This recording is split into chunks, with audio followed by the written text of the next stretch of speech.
ವಿಧಾನಸಭೆ, ವಿಧಾನ ಪರಿಷತ್, ರಾಜ್ಯಸಭೆ, ಲೋಕಸಭೆ ಹೀಗೆ ರಾಜ್ಯ ಮತ್ತು ರಾಷ್ಟ್ರ ರಾಜಕಾರಣದ ಎಲ್ಲ ವಿಭಾಗಗಳಲ್ಲೂ ಕೆಲಸ ಮಾಡಿ ಸೈ ಎನಿಸಿಕೊಂಡಂಥವರು ಎಸ್.ಎಂ. ಕೃಷ್ಣ. ಹಿರಿಯ ಮುತ್ಸದ್ದಿ, ಈ ನಾಡು ಕಂಡಂತಹ ಅಪರೂಪದ ರಾಜಕಾರಣಿ. 1962ರಿಂದ ಆರಂಭವಾಗಿ 2017ರವರೆಗೂ ಸಕ್ರಿಯ ರಾಜಕಾರಣದಲ್ಲಿದ್ದಂತಹ ಅವರು ವಿವಿಧ ಹುದ್ದೆಗಳನ್ನು ಯಶಸ್ವಿಯಾಗಿ ನಿರ್ವಹಿಸಿದರು.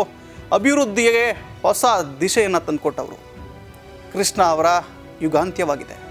ಅಲ್ಲಿಗೆ ಕೃಷ್ಣ ಪರ್ವ ಕೊನೆಯಾಗಿದೆ.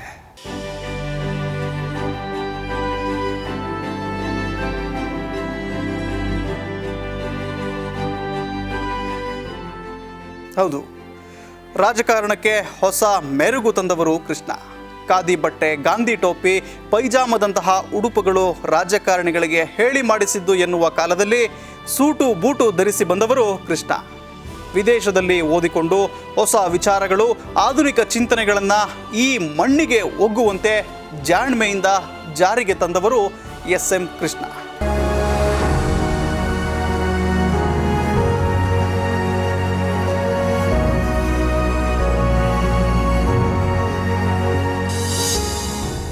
ಸವಾಲುಗಳ ಮೀರಿ ನಿಂತ ನಾಯಕ. ಹಾಗೆ ನೋಡಿದರೆ ಕೃಷ್ಣ ಅವರು ರಾಜಕೀಯಕ್ಕೆ ಎಂಟ್ರಿ ಆಗಿದ್ದೇ ದೊಡ್ಡ ಸವಾಲುಗಳನ್ನು ಸೀಳಿಕೊಂಡು. ಕಾಂಗ್ರೆಸ್ನಲ್ಲಿ ದೊಡ್ಡ ಹೆಸರು ಮಾಡಿದ್ದ ಎಚ್.ಕೆ. ವೀರಣ್ಣಗೌಡ ಮದ್ದೂರು ಕ್ಷೇತ್ರದಿಂದ ಕಾಂಗ್ರೆಸ್ ಪಕ್ಷದ ಸ್ಪರ್ಧಿ ಆಗಿದ್ದರು. ಇವರ ಪರವಾಗಿ ಖುದ್ದು ನೆಹರು ಅವರೇ ಬಂದು ಪ್ರಚಾರ ಮಾಡಿದರು.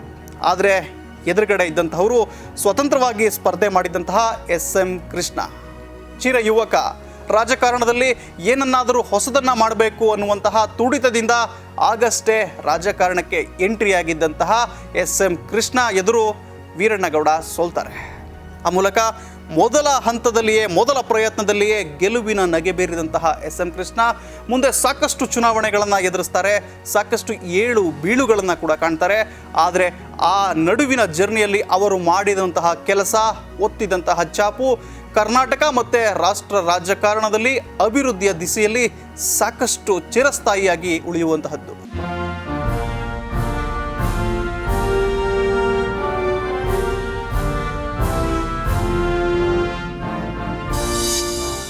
ತಂದೆ ಮಲ್ಲಣ್ಣ ಪ್ರಜಾಪ್ರತಿನಿಧಿ ಸಭೆಯ ಸದಸ್ಯರು. ಇನ್ನು ಎಸ್.ಎಂ. ಕೃಷ್ಣ ಅವರಿಗೆ ಈ ಮುತ್ಸದ್ದಿತನ, ಮಿತಭಾಷೆ, ಮೃದು ಸ್ವಭಾವ, ದೂರದೃಷ್ಟಿ ಇದೆಲ್ಲವೂ ಕೂಡ ಬಂದಿದ್ದು ಬಾಲ್ಯದಿಂದನೇ ಅಂತ ಹೇಳ್ಬೋದು. ತಂದೆ ಮಲ್ಲಣ್ಣ ಅವರು ಅಂದಿನ ಕಾಲಕ್ಕೆ ನಾಲ್ವಡಿ ಕೃಷ್ಣರಾಜ ಒಡೆಯವರವರು ದೇಶದಲ್ಲಿಯೇ ಪ್ರಥಮ ಬಾರಿಗೆ ಸ್ಥಾಪಿಸಿದಂತಹ ಪ್ರಜಾಪ್ರತಿನಿಧಿ ಸಭೆಯ ಸದಸ್ಯರಾಗಿದ್ದಂಥವರು. ರಾಜಪ್ರಭುತ್ವದಲ್ಲಿಯೂ ಕೂಡ ಪ್ರಜಾಪ್ರಭುತ್ವದ ಛಾಪನ್ನು ಉಂಟು ಮಾಡಿದಂತಹ ಈ ಪ್ರಜಾಪ್ರತಿನಿಧಿ ಸಭೆಯಲ್ಲಿ ಎಸ್.ಎಂ. ಕೃಷ್ಣ ಅವರ ತಂದೆ ಮಲ್ಲಣ್ಣ ಅವರು ಸದಸ್ಯರಾಗಿದ್ದು ಸಾಕಷ್ಟು ಸಲಹೆ ಸೂಚನೆಗಳನ್ನು ಕೊಟ್ಟು ಮೈಸೂರು ಪ್ರಾಂತ್ಯವನ್ನು ಅಭಿವೃದ್ಧಿಯ ದಿಶೆಯಲ್ಲಿ ಕೊಂಡೊಯ್ತಾ ಇದ್ದಂಥವರು. ಗಾಂಧಿವಾದಿಗಳಾಗಿದ್ದರು. ಗಾಂಧಿಯವರ ಜೊತೆಗೆ ನಿಕಟ ಸಂಪರ್ಕವೂ ಅವರಿಗಿತ್ತು. ಈ ಎಲ್ಲ ಪ್ರಭಾವದಿಂದ ಬೆಳೆದಂತಹ ಎಸ್.ಎಂ. ಕೃಷ್ಣ ಖುದ್ದು ಮಲ್ಲಣ್ಣ ಅವರ ಜೊತೆಗೆ ಗಾಂಧಿಯವರನ್ನು ಭೇಟಿಯಾಗಿದ್ದರು. ಅವರಿಂದನೂ ಕೂಡ ಸಾಕಷ್ಟು ಪ್ರಭಾವಿತರಾಗಿದ್ದರು.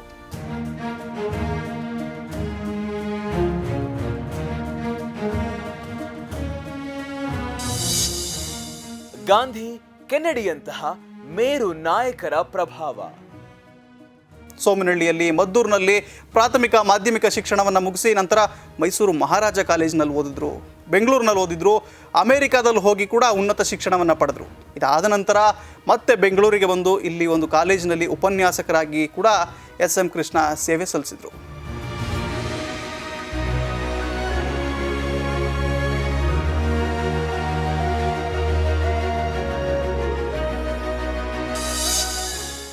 ಗೆಲುವು ತಂದುಕೊಟ್ಟ ಪಾಂಚಜನ್ಯ ಯಾತ್ರೆ.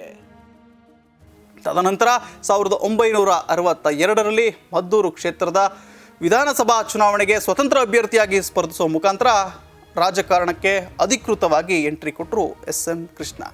ಅವರ ತಂದೆಯ ಆಲೋಚನೆಗಳು, ಚಿಂತನೆಗಳು ಎಲ್ಲವನ್ನ ಮತ್ತು ಇವರ ಆಧುನಿಕ ಶಿಕ್ಷಣ, ಜಗತ್ತನ್ನು ನೋಡಿದಂತಹ ರೀತಿ, ಭಾರತವನ್ನು, ಕರ್ನಾಟಕವನ್ನು, ಬೆಂಗಳೂರನ್ನು ಹೊಸ ರೀತಿಯಲ್ಲಿ ಕಟ್ಟಬೇಕು ಅನ್ನುವಂತಹ ಇವರ ಕನಸುಗಳೆಲ್ಲವೂ ಕೂಡ ಇವರ ಅಧಿಕಾರಾವಧಿಯಲ್ಲಿ ಸಾಕಾರವಾಗ್ತಾ ಬಂದವು. 1962ರ ಗೆಲುವಿನ ಬಳಿಕ ಎಸ್.ಎಂ. ಕೃಷ್ಣ ಅವರು ಸೋಷಿಯಲಿಸ್ಟ್ ಪಾರ್ಟಿಯ ಸದಸ್ಯರಾಗ್ತಾರೆ. ಆ ಮೂಲಕ ಒಂದು ಪಕ್ಷದ ಅಡಿಯಲ್ಲಿ ಸಾಕಷ್ಟು ಕೆಲಸಗಳನ್ನು ಮಾಡ್ತಾ ಹೋಗ್ತಾರೆ. ಮುಂದೆ ಬದಲಾದಂತಹ ರಾಜಕೀಯ ಸನ್ನಿವೇಶದಲ್ಲಿ ಎಸ್.ಎಂ. ಕೃಷ್ಣ ಕಾಂಗ್ರೆಸ್ ಸೇರ್ಪಡೆ ಆಗ್ತಾರೆ. 1967ರ ಚುನಾವಣೆಯಲ್ಲಿ ಕಾಂಗ್ರೆಸ್ನ ಎಂ.ಎಂ. ಗೌಡ ವಿರುದ್ಧ ಸೋತರೂ ಕೂಡ 1968ರಲ್ಲಿ ಹಾಲಿ ಸಂಸದರು ನಿಧನರಾದಾಗ ಮಂಡ್ಯ ಲೋಕಸಭಾ ಕ್ಷೇತ್ರಕ್ಕೆ ನಡೆದ ಉಪಚುನಾವಣೆಯಲ್ಲಿ ಸ್ಪರ್ಧಿಸಿ ಗೆಲ್ತಾರೆ. ನಂತರ 1971 ಮತ್ತು 80ರ ಚುನಾವಣೆಗಳಲ್ಲಿ ಗೆದ್ದು ಅಲ್ಲಿಂದ ವಿಧಾನ ಪರಿಷತ್ ಸದಸ್ಯರಾಗ್ತಾರೆ. 1989 ಮತ್ತು 93ರ ನಡುವೆ ಕರ್ನಾಟಕ ವಿಧಾನಸಭೆಯ ಸ್ಪೀಕರ್ ಆಗಿಯೂ ಕೂಡ ಎಸ್.ಎಂ. ಕೃಷ್ಣ ಕೆಲಸ ಮಾಡ್ತಾರೆ. ಇನ್ನು ವೀರಪ್ಪ ಮೊಯ್ಲಿ ಅವರ ಸರ್ಕಾರ ಇದ್ದಾಗ ಈ ರಾಜ್ಯದ ಪ್ರಥಮ ಉಪಮುಖ್ಯಮಂತ್ರಿಯಾಗಿ ಕೂಡ ಎಸ್.ಎಂ. ಕೃಷ್ಣ ತಮ್ಮದೇ ಆದಂತಹ ಛಾಪು ಮೂಡಿಸ್ತಾರೆ. ಪ್ರಾರಂಭದಿಂದನೂ ಕೂಡ ಸಾಕಷ್ಟು ಆಡಳಿತದ ವಿವಿಧ ಸ್ತರಗಳಲ್ಲಿ ಕೆಲಸ ಮಾಡಿದಂತಹ ಬಂದಂಥವರು ಕೃಷ್ಣ ಅವರು. ಸಾಕಷ್ಟು ಅನುಭವಗಳು, ಆಡಳಿತ ಯಂತ್ರವನ್ನು ಹೇಗೆ ನಡೆಸಬೇಕು, ಹೇಗೆ ನಡೆಸಿದ್ರೆ ಅದು ಯಾವ ರೀತಿ ಫಲ ಕೊಡುತ್ತೆ ಅನ್ನುವಂತಹ ಎಲ್ಲದನ್ನು ಕೂಡ ತಿಳ್ಕೊಂಡಿದ್ದವರು.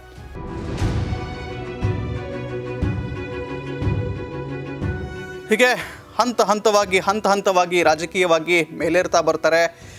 ಕಾಂಗ್ರೆಸ್ನಲ್ಲಿ ಯಶಸ್ವಿ ನಾಯಕರು ಅನ್ಸ್ಕೊಳ್ತಾರೆ.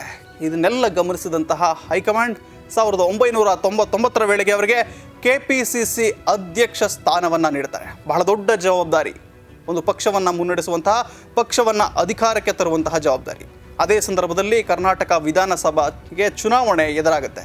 1999ರ ಚುನಾವಣೆ ಎಸ್.ಎಂ. ಕೃಷ್ಣ ಅವರ ರಾಜಕೀಯ ಜೀವನದಲ್ಲಿ ಬಹಳ ಮಹತ್ತರವಾದದ್ದು. ತಮಗೆ ಸಿಕ್ಕಂತಹ ಅಧಿಕಾರ, ಜವಾಬ್ದಾರಿಯನ್ನು ಸಮರ್ಥವಾಗಿ ಬಳಸ್ಕೊಂಡಂತಹ ಕೃಷ್ಣ ಅವರು ಪಾಂಚಜನ್ಯ ಯಾತ್ರೆಯನ್ನು ಮಾಡ್ತಾರೆ.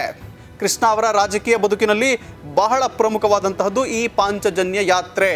ಈ ಯಾತ್ರೆ ಮಾಡುವ ಮೂಲಕ ಇಡೀ ರಾಜ್ಯಾದ್ಯಂತ ಪ್ರವಾಸವನ್ನು ಮಾಡ್ತಾರೆ. ಪ್ರವಾಸವನ್ನು ಮಾಡಿ ಕಾಂಗ್ರೆಸ್ಸನ್ನು ಅಧಿಕಾರಕ್ಕೆ ತರುವಲ್ಲಿ ಯಶಸ್ವಿ ಆಗ್ತಾರೆ. ಹೀಗೆ ಯಶಸ್ವಿಯಾದಂತಹ ಕೃಷ್ಣ ಸಹಜವಾಗಿಯೇ ಮುಖ್ಯಮಂತ್ರಿ ಸ್ಥಾನಕ್ಕೆ ಆಯ್ಕೆ ಆಗ್ತಾರೆ. ಮುಖ್ಯಮಂತ್ರಿಯಾಗಿ ಪ್ರಮಾಣ ವಚನ ಸ್ವೀಕರಿಸ್ತಾರೆ. ಅಲ್ಲಿಂದ ಶುರುವಾದಂಥದ್ದು ಮತ್ತೊಂದು ಹೊಸ ಅಧ್ಯಾಯ.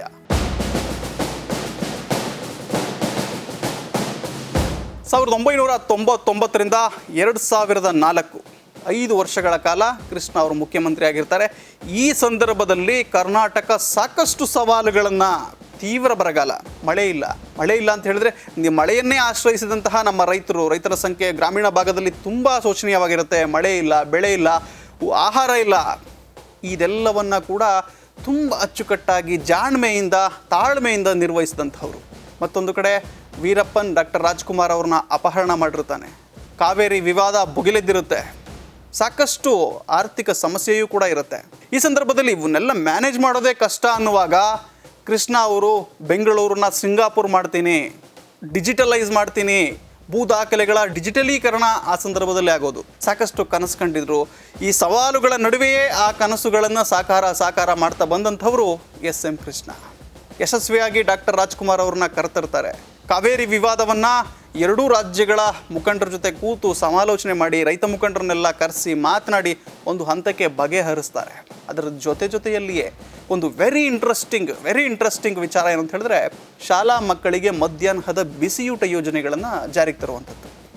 ಒಂದು ಪುಟ್ಟ ಆ ಸಂದರ್ಭವನ್ನು ಎಚ್ ವಿಶ್ವನಾಥ್ ಅವರು ಅಂದಿನ ಶಿಕ್ಷಣ ಸಚಿವರು ಎಲ್ಲೋ ಒಂದು ಕಡೆ ಜ್ಞಾಪಿಸ್ಕೋತಾರೆ.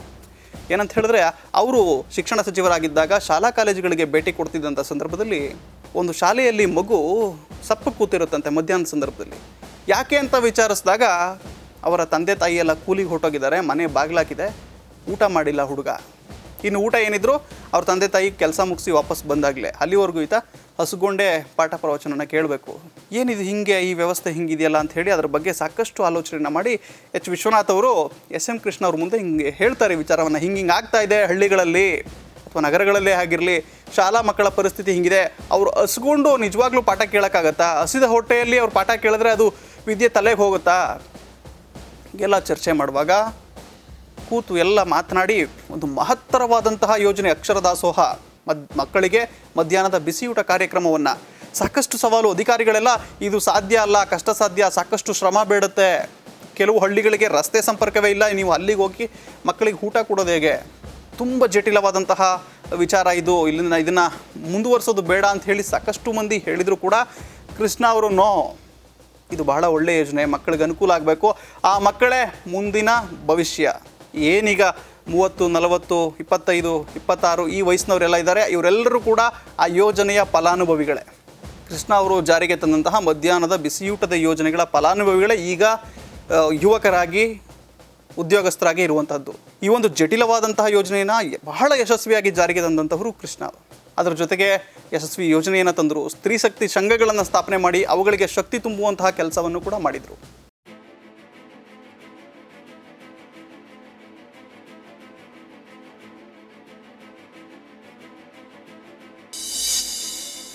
ರಾಜ್ಯಪಾಲನಾಗಿ ತಪ್ಪು ಮಾಡಿದೆ ಎಂದಿದ್ದ ಕೃಷ್ಣ. ಇಷ್ಟೆಲ್ಲ ಯಶಸ್ವಿಯಾಗಿ ಕೆಲಸ ಮಾಡಿದಂತಹ ಕೃಷ್ಣ ಅವರಿಗೆ ಮತ್ತೊಂದು ಅವಧಿಗೆ ಅಧಿಕಾರ ಸಿಕ್ಕಿದ್ರೆ ಅಥವಾ ಅವರು ರಾಜ್ಯ ರಾಜಕಾರಣದಲ್ಲಿಯೇ ಉಳ್ಕೊಂಡಿದ್ದಿದ್ರೆ ಮತ್ತಷ್ಟು ಮಹತ್ತರ ಬದಲಾವಣೆಗಳು ಗ್ಯಾರಂಟಿಯಾಗಿ ಆಗ್ತಿದ್ವು. ಬೆಂಗಳೂರು ಸಿಂಗಾಪುರ್ ಆಗಬೇಕು ಅನ್ನುವ ಅವರ ಕನಸಿಗೆ ಮತ್ತಷ್ಟು ರೆಕ್ಕೆ ಪುಕ್ಕಗಳು ಬರ್ತಿದ್ವು. ಆದರೆ ಅವರು ಒಂದು ತಪ್ಪನ್ನು ಮಾಡ್ತಾರೆ. ಆ ತಪ್ಪಿನ ಫಲವಾಗಿ ಮತ್ತೆ ಅವರು ರಾಜ್ಯ ರಾಜಕಾರಣದಲ್ಲಿ ಮುಂದುವರಿಯುವಂತಹ ಅವಕಾಶವೇ ಬರೋದಿಲ್ಲ. ಆ ತಪ್ಪನ್ನು ಅವರು ಒಂದು ಕಡೆ ಹೇಳ್ಕೊತಾರೆ. ಏನಂತ ಹೇಳಿದ್ರೆ 2004ರ ಅವಧಿಯಲ್ಲಿ, ಅಂದರೆ 1999ಕ್ಕೆ ಮುಖ್ಯಮಂತ್ರಿ ಆದಂಥ ಅವರು 2004ಕ್ಕೆ ಅವಧಿ ಪೂರ್ವ ಚುನಾವಣೆಯನ್ನು ಘೋಷಣೆ ಮಾಡಿ ಜನಗಳ ಬಳಿ ಹೋಗ್ತಾರೆ ಮತಯಾಚನೆಗೆ. ಮತ್ತೆ ನಮಗೆ ಅಧಿಕಾರ ಕೊಡಿ, ನಾವು ಯಶಸ್ವಿಯಾಗಿ ಸರ್ಕಾರವನ್ನು ನಡೆಸಿದ್ದೀವಿ ಅಂತ. ಆದರೆ ಜನತಾ ನ್ಯಾಯಾಲಯದಲ್ಲಿ ಕೃಷ್ಣ ಅವರ ಪರವಾಗಿ ತೀರ್ಪು ಬರೋದಿಲ್ಲ. ಕೃಷ್ಣ ಅವರ ಸರ್ಕಾರಕ್ಕೆ ಹಿನ್ನಡೆಯಾಗುತ್ತೆ, ಕಾಂಗ್ರೆಸ್ ಸೋಲುತ್ತೆ. ಇದರಿಂದ ಬೇಸತ್ತಂತಹ ಕೃಷ್ಣ ಅವರು ಒಂದು ರೀತಿ ಸೋಲ್ತಾರೆ. ಸೋತು ನಿರಾಶರಾಗಿದ್ದಂಥ ಸಂದರ್ಭದಲ್ಲಿ ಕಾಂಗ್ರೆಸ್ ಹೈಕಮಾಂಡ್ ನೀವು ಭಾಳ ಒಳ್ಳೆ ಕೆಲಸಗಾರರು, ಒಳ್ಳೆ ಕೆಲಸ ಮಾಡಿದ್ದೀರಿ ಅಂತ ಹೇಳಿ ಮಹಾರಾಷ್ಟ್ರ ರಾಜ್ಯಪಾಲರನ್ನಾಗಿ ನೇಮಕ ಮಾಡುತ್ತೆ. ಆ ವೇಳೆ ಕೃಷ್ಣ ಅವರು ಇತ್ತೀಚೆಗೆ ಯಾವುದೋ ಒಂದು ಸಂದರ್ಶನದಲ್ಲಿ ಹೇಳ್ಕೊಂಡಿದ್ದು, ಆ ವೇಳೆ ಅವರು ಏನಾದರೂ ಒಂದು ವೇಳೆ ನಾನು ಮಹಾರಾಷ್ಟ್ರ ರಾಜ್ಯಪಾಲನಾಗಿ ಹೋಗದೆ ಕರ್ನಾಟಕ ರಾಜಕಾರಣದಲ್ಲೇ ಉಳ್ಕೊಂಡು ಇಲ್ಲಿ ವಿಪಕ್ಷ ನಾಯಕನಾಗಿ ಹೋರಾಟವನ್ನು ಮಾಡಿ ಮುಂದಿನ ಚುನಾವಣೆಗೆ ಅಣಿಯಾಗಿ ಮತ್ತೆ ಜನರ ಹತ್ರ ಹೋಗಿದ್ರೆ ಜನ ನನ್ನ ನಂಬಿ ಅಧಿಕಾರ ಕೊಡ್ತಿದ್ರೇನೋ, ಹಾಗೊಂದು ರೀತಿ ಅಧಿಕಾರ ಸಿಕ್ಕಿದ್ರೆ ಒಂದು ವೇಳೆ ಬೆಂಗಳೂರನ್ನ ಸಿಂಗಾಪುರ ಮಾಡಬೇಕು ಅನ್ನೋ ನನ್ನ ಕನಸು ಫುಲ್ಫಿಲ್ ಆಗ್ತಿತ್ತು, ಅಭಿವೃದ್ಧಿಗೆ ನಾನು ಅಂದುಕೊಂಡಿದ್ದೆಲ್ಲವೂ ಕೂಡ ಆಗ್ತಿತ್ತು ಅನ್ನುವಂತಹ ಮಾತನ್ನು ಹೇಳಿದರು. ಒಂದು ವೇಳೆ ಹಾಗಾಗಿದ್ರೆ ಆಗಬಹುದಾಗಿತ್ತೇನೋ. ಆದರೆ ಬೆಂಗಳೂರನ್ನ ಒಂದು ಹಂತಕ್ಕೆ ಕಟ್ಟಿ ಬೆಳೆಸಿದ ಕೀರ್ತಿ ನಿಜವಾಗ್ಲೂ ಯಾರಿಗಾದರೂ ಸಲ್ಲಬೇಕು ಅಂದರೆ ಅದು ಎಸ್.ಎಂ. ಕೃಷ್ಣ ಅವ್ರಿಗೆ.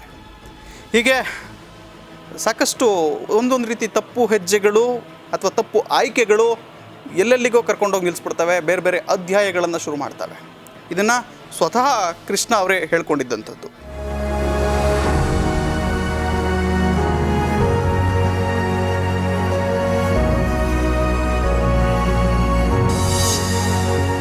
ಸಂಧ್ಯಾ ಕಾಲದಲ್ಲಿ ಕಮಲ ಪಾಳೆಯ ಸೇರಿದ ಧುರೀಣ. ಇನ್ನು ಬಹಳ ಮುಖ್ಯವಾಗಿ ಕಟ್ಟ ಕಡೆಯದಾಗಿ ಕೃಷ್ಣ ಅವರ ಕೊನೆಯ ರಾಜಕಾರಣದ ಸಂಧ್ಯಾಕಾಲದ ವಿಚಾರಗಳ ಬಗ್ಗೆ ಸಾಕಷ್ಟು ಪರ ವಿರೋಧ ಚರ್ಚೆಗಳಿದ್ದಾವೆ. ಕೃಷ್ಣ ಅವರು ಕೊನೆಯ ಸಂದರ್ಭದಲ್ಲಿ BJPಗೆ ಹೋಗಬಾರ್ದಿತ್ತು ಅನ್ನುವಂತಹ ಅಭಿಪ್ರಾಯಗಳನ್ನು ಸಾಕಷ್ಟು ಮಂದಿ ವ್ಯಕ್ತಪಡಿಸ್ತಾರೆ. ಇಲ್ಲಿ ವಿಧಾನಸಭಾ ಸದಸ್ಯ, ಲೋಕಸಭಾ ಸದಸ್ಯ, ಸ್ಪೀಕರ್, ಉಪಮುಖ್ಯಮಂತ್ರಿ, ಮುಖ್ಯಮಂತ್ರಿ, ಕೇಂದ್ರ ಸಚಿವ, ಹೀಗೆ ಸಾಕಷ್ಟು ದೊಡ್ಡ ದೊಡ್ಡ ಹುದ್ದೆಗಳನ್ನು ನಿರ್ವಹಿಸಿದಂಥ ಕೃಷ್ಣ ಅವರು ಆ ಹುದ್ದೆಗಳನ್ನು ಪಡ್ಕೊಂಡಿದ್ದು ಕಾಂಗ್ರೆಸ್ನಿಂದ. ಆದರೆ ಕೊನೆಗಾಲದವರು ಇವರು BJPಗೆ ಸಪೋರ್ಟ್ ಮಾಡಿದರು, ಕಾಂಗ್ರೆಸ್ ತೊರೆದು BJP ಸೇರಿದರು ಅನ್ನುವಂಥ ಮಾತುಗಳು ಕೇಳಿ ಬರ್ತಾ ಇದ್ದಾವೆ, ಕೇಳಿ ಬರ್ತಿದ್ವು ಆ ಕಾಲದಲ್ಲೂ ಕೂಡ. ಆದರೆ ರಾಜಕಾರಣದ ಏಳು ಬೀಳು, ಬೇರೆ ಬೇರೆ ತಿರುವುಗಳು, ಅನಿರೀಕ್ಷಿತ ತಿರುವುಗಳು ಎಲ್ಲ ರಾಜಕಾರಣಿಗಳ ಪಾಲಿನಲ್ಲೂ ಬರ್ತವೆ. ಹಾಗೆ ಎಸ್.ಎಂ. ಕೃಷ್ಣ ಅವರು ಆ ಸಂದರ್ಭದಲ್ಲಿ ಅವರು ಕಾಂಗ್ರೆಸ್ಸನ್ನು ತೊರೆದು BJP ಸೇರಿದರು. ಕೊನೆಗೆ 2017ರಲ್ಲಿ ರಾಜಕಾರಣಕ್ಕೆ ಇತಿಶ್ರೀ ಹಾಡಿ ಅವರು ತಮ್ಮ ನಿವೃತ್ತ ಜೀವನವನ್ನು ಸಾಧಿಸಿದರು. ಇದೆಲ್ಲದರ ನಡುವೆಯೂ ಕೂಡ ಕಟ್ಟಕಡೆಯದಾಗಿ ಕೃಷ್ಣ ಅವರನ್ನು ರಾಜಕಾರಣದ ಹೊರತಾಗಿಯೂ ಹಲವಾರು ವಿಚಾರಗಳಲ್ಲಿ ಕ್ರೀಡೆ, ಸಾಹಿತ್ಯ, ಸಂಸ್ಕೃತಿ, ಅವರಿಗಿದ್ದಂತಹ ದೂರದೃಷ್ಟಿ, ಹೊಸ ಹೊಸ ಚಿಂತನೆಗಳು, ಇವುಗಳೆಲ್ಲದರಿಂದನೂ ಕೂಡ ನೆಂದುಕೋಬೇಕು. ಒಟ್ಟಿನಲ್ಲಿ ಅವರೊಬ್ಬ ಯಶಸ್ವಿ ಮಾದರಿ ರಾಜಕಾರಣಿಗಳಾಗಬೇಕು ಅಂತ ಬಯಸುವಂಥವರಿಗೆ ಅತ್ಯುತ್ತಮ ಅಧ್ಯಯನದ ಸರಕು. ಅವರ ಇಡೀ ಜೀವನವೇ 5.5 ದಶಕಗಳ ಕಾಲದ ರಾಜಕಾರಣ ಎಲ್ಲ ರಾಜಕಾರಣಿಗಳಿಗೂ ಮತ್ತು ರಾಜಕೀಯದ ಬಗ್ಗೆ ಆಸಕ್ತಿ ಇರುವವರಿಗೂ ಕೂಡ ಒಂದು ಒಳ್ಳೆಯ ಅಧ್ಯಾಯ. ಈಗ ಕೃಷ್ಣ ಅವರ ಯುಗಾಂತ್ಯವಾಗಿದೆ. ಇದಾಗಿತ್ತು ಇವತ್ತಿನ ವಿಶೇಷ. ಕೊನೆಯಾಯಿತು ಕೃಷ್ಣ ಪರ್ವ.